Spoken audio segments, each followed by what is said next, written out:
Hello. Today we have the privilege of speaking with Professor Suranjith L. Seneviratne, an esteemed immunologist and the newly appointed president of the Sri Lanka Medical and Dental Association in the UK. Renowned globally for his research in immunodeficiency, autoimmune diseases, allergy and immunogenetics, Professor Seneviratne has published over 300 scientific papers, including work in journals like Nature and Science. Hello, Professor. How are you doing today? Fine, thank you, Thaliba. Thank you. What initially inspired you to pursue a career in science, specifically in immunology and allergy? I think from a very small age, I was sort of interested in, I had some sort of interest in medicine, but it was in school time, it was more sports, cricket, lots of cricket at St. Peter's College, Colombo. And it was cricket because my dad was a cricket coach. So because of that, I fell directly into that. And then suddenly there was a change where I think I decided to do some studies and then got into medical faculty in Colombo. And from there onwards, I really concentrated on medicine. And passed out from Colombo. Yeah, and passed out from a Commonwealth scholarship to Oxford University. Yes. And talking about that, could you share a bit about your journey from Colombo University to Oxford and how those experiences shaped you yourself today? So, at medical faculty, I really concentrated on medicine, came top of the batch. And then I was very lucky to join the University of Kelaniya as a junior lecturer, and I did quite a bit of research whilst there with two very good mentors. That's Professor Janaka De Silva and Professor Saman Gunatilaka.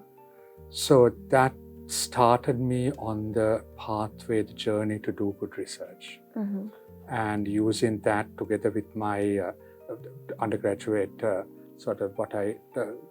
grading that I got the undergraduate allowed me to get the open Commonwealth scholarship to go and to either Oxford or Cambridge, and the Commonwealth Association selected me to go to Oxford, and that was my first foray into immunology. That's how I went into immunology, because the professor that I was assigned to work was a professor of molecular immunology, world-class molecular immunology. So I fell into immunology at that stage, 25 years ago, exactly 25 years ago, 1999. Oh, nice.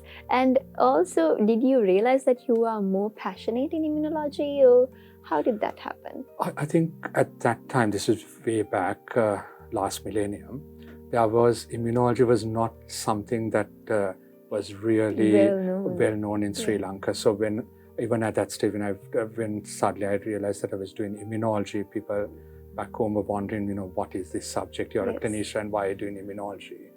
And since that time, the research was wonderful in Oxford. And then I also did clinical immunology, because I did research immunology, got my PhD, and then also did clinical immunology, which is further training, because we didn't have a clinical immunology program here. And then from there, I went as a consultant to Imperial College. Oh, that's amazing. And back in the day, a scholarship to the Oxford University must be a huge achievement. As the new president of SLMDA, congratulations on that. What are your primary goals for the organization in the coming year? So the SLMDA, Sri Lanka Medical and Dental Association, has been an organization run by doctors who migrated to the UK and who are really interested in giving something back to the country. And so initially it was focusing more on doing fundraising events there, getting the money and providing textbooks to the different medical faculties and dental faculties back home in Sri Lanka. And now it has expanded a bit more, because with the financial crisis, we give some bursaries. In addition, we have also provided some research grants for students. So we have just expanded a bit more. And the liaison, or sort of a joint work with the professional organizations in Sri Lanka, like the College of Physicians, College of GPs, because I think there can be a lot of transfer of knowledge across.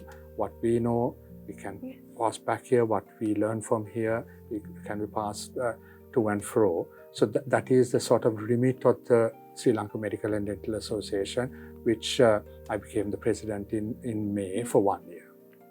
And you published over 300 journal articles, an impressive feat. How do you approach balancing clinical practice with research?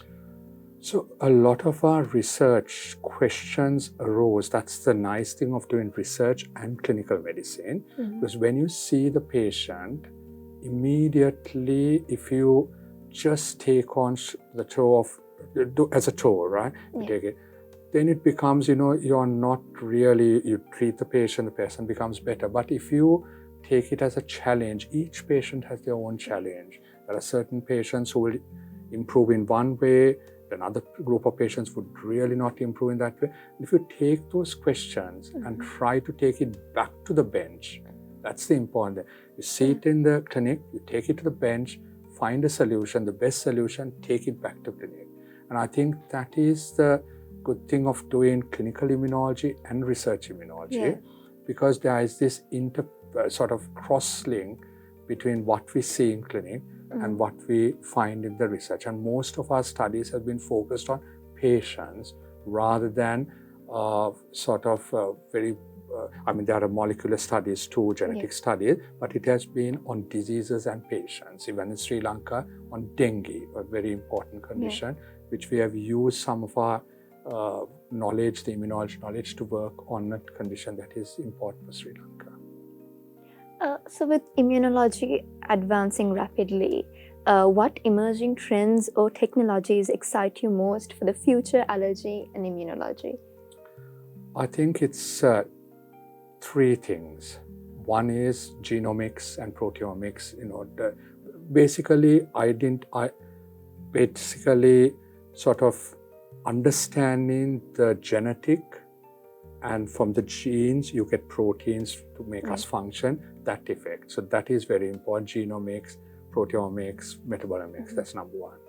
Number two is bioinformatics, because it's using technology, computer knowledge and biology, combine it and having bioinformatics, because so many things can be predicted for the future. It's like the people who won the Nobel Prize this year, etc. They were using similar sort of pathways to advance the area. And the third one is AI. That is used in a correct way, used in a regulated way, that is going to revolutionize medicine in a big way. And it is going to help personalize treatment and to provide what we call precision medicine. Because previously, when I was training in Oxford way back, many years ago, you use the same treatment for everyone. Now, using these technologies like genomics, proteomics, you can stratify groups, you can divide groups. This group will receive this treatment, they'll do best. The other group will receive another treatment. Why do you want to expose them to harmful treatments that has no benefit? So precision medicine, personalized medicine is developing on the back of these other advances. What advice would you give to a young medical student or researchers aspiring careers in immunology and clinical research? Do what you like. That is important. If you like to do surgery, be a good surgeon. Firstly, children in school, don't do medicine because your parents tell you to do medicine. That's a huge thing. That is absolute, because when you're 50 years, when you're 40 years, you have to go to work, you have to enjoy the experience. You have to go there. If you're angry when you go to clinic, you'll be angry with the patients, and what have they done to get that anger? You have to be happy, get up in the morning, go to clinic, get your career. So if you like medicine, get into medicine, work hard, get your qualification, and then select your field, and always take it as, people come and tell you their problems. We are problem solvers. We cannot solve all problems, but we can cure certain amount of people, we can care for them and always be caring for them. So what I would tell young medical students is do your career, but remember that getting qualifications is not the only thing. Always have it in your heart that you're dealing with people and treat them with compassion, because even if you can't cure them, you can give them so much of hope and care, and that is important as a doctor. Thank you so much, Dr. Suranjith. This was a very insightful conversation, and all the best with all the future work that you're going to do with your organization. Thank you so much. Thank you very much.